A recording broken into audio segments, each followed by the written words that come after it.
ایک بڑا اہم سوال ہے، سیلاب کے لیے جو اندرون اور بیرون ملک سے امداد آ رہی ہے یہ حقداروں تک نہیں پہنچ رہی، اس کے بارے میں آپ کیا کہیں گے؟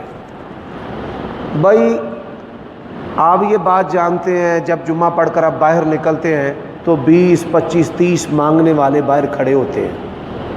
ایسے ہی جو میرے محلے کی مسجد ہے وہاں پر بھی ہوتا ہے۔ گزشتہ جمعہ یہاں پر مانگنے والا کوئی نظر نہیں آیا، صرف ایک مائی کھڑی تھی، اور ایسے ڈی سی روڈ پر بھی تھا۔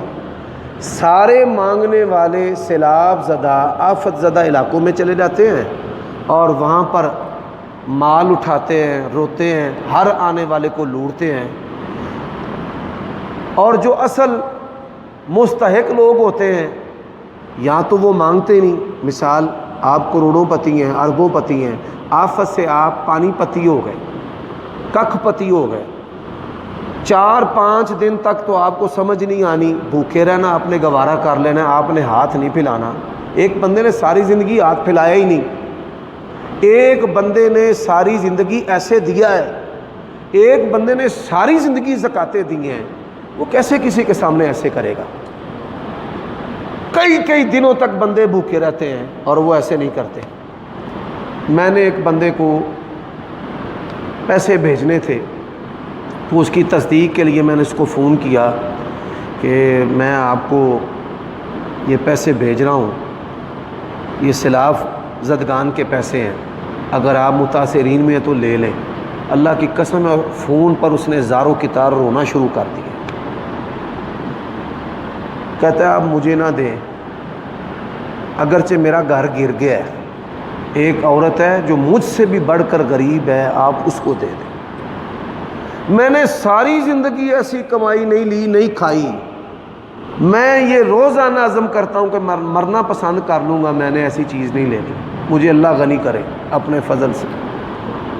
یقین جانے اللہ کی قسم، اس کے یہ چند جملے میری طبیعت پر اتنے بھاری گزرے، میں ساری رات نہیں سو سکا، کبھی اس طرح کبھی اس طرح کبھی اس طرح کبھی اس طرح۔ تو ہمارا جو طریقہ ہے میں اس کی تفصیل بھی عرض کرنا چاہتا ہوں۔ پہلی بات ہے، الحمدللہ میں نے کبھی بھی کوئی آفت ہو، کوئی مسجد ہو، کوئی مدرسہ ہو، یہ چندہ مانگنا اسلام کی غیرت کے اور اپنی غیرت کے لائق اور مناسب ہی نہیں سمجھا۔ لوگ خود بخود دیتے ہیں، جن لوگوں نے ہمیں پیسے دیے ہیں ان میں سے ایک پائی پیسہ بھی ایسا نہیں ہے کہ جو میں نے اپنے علم میں رکھا ہو اور میرے ساتھیوں کے علم میں نہ ہو، ایک پائی پیسہ بھی ایسا نہیں ہے۔ خرچ کرنے والے جب جماعتی صورت میں خرچ کریں گے ان پر اللہ کا ہاتھ ہوگا۔ ہم نے کیسے خرچ کیا ہے اس ویڈیو کے ذریعہ میں دونوں یہ جو طریقے ہیں دنیا کو، دوستوں کو بتانا چاہتا ہوں۔ سب سے پہلا ہمارا طریقہ ہے کہ جو جماعتیں ان علاقوں میں کام کر رہی ہیں ہم ان جماعتوں کو پیسے بھیجتے ہیں۔ ہم نے مرکزی جمعیت اہل حدیث کے آفیشیل اکاؤنٹ میں اور بعض پرائیویٹ جو تنظیمیں ہیں ان کے اکاؤنٹ میں یا ذمہ داروں کو پیسے بھیجے ہیں، نمبر 1۔ نمبر 2، ہم نے ان علاقے کے دیانتدار اور غنی علماء کو پیسے دیے ہیں کہ آپ بانٹیں۔ نمبر 3، ہم نے ایسے افراد کو پیسے دیے ہیں جو سورج کی طرح صدقہ و خیرات کرتے ہیں، سورج کی طرح واضح، بھائی یہ حافظ صاحب نے پیسے بھیجے ہیں، یہ اس کو دیے، اس کو دیے، اس کو دیے۔ نمبر 4، جہاں تک سڑکیں نہیں جاتی، بندے نہیں جاتے، ابھی تک 10-10 فٹ پانی ہے، ہم نے ان سے کہا کہ شناختی کارڈ بھیجو، بس کسی بھائی کی ڈیوٹی لگائی ہے ان کے شناختی کارڈ لے، اگر کسی کا ایزی پیسہ جیز کیش کا اکاؤنٹ ہے تو اس کے اکاؤنٹ میں، اور اگر کسی کا ایزی پیسہ جیز کیش نہیں ہے تو اللہ تعالیٰ کی توفیق سے اس کے شناختی کارڈ پر ہم ڈائریکٹ پیسے بھیج دیتے ہیں۔ بھائی جب آپ کو ضرورت ہو علاج کی، معالجہ کی، ایک بندے کو سانپ نے کاٹ لیا ہے، ان واسی کی ہے راشن لے لائے، اس کو بدن کی الرجی ہو گئی ہے، تباہی دیکھ کر اس کے باپ کو ہارٹ اٹیک ہو گیا ہے، اسی آخی لئی اسی تینوں چھولے ہی دینے نے، بھانڈے ہی دینے نے، ہماری پرانی رضائیاں ہیں ہم نے تجھے وہی دینی ہے۔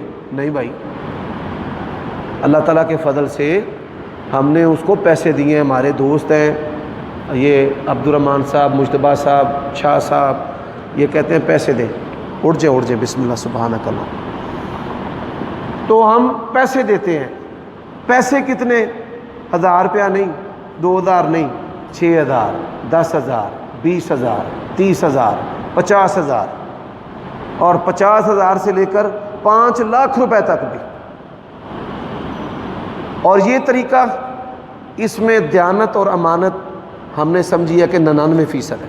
ہو سکتا ہے کوئی فراڈی بھی بیچ میں ہو، لیکن 99% دینے والا بھی مطمئن، جن کے ذریعہ جا رہا ہے وہ بھی مطمئن، اور جن کو مل رہا ہے وہ بھی مطمئن۔ ولا حول ولا قوت الا باللہ۔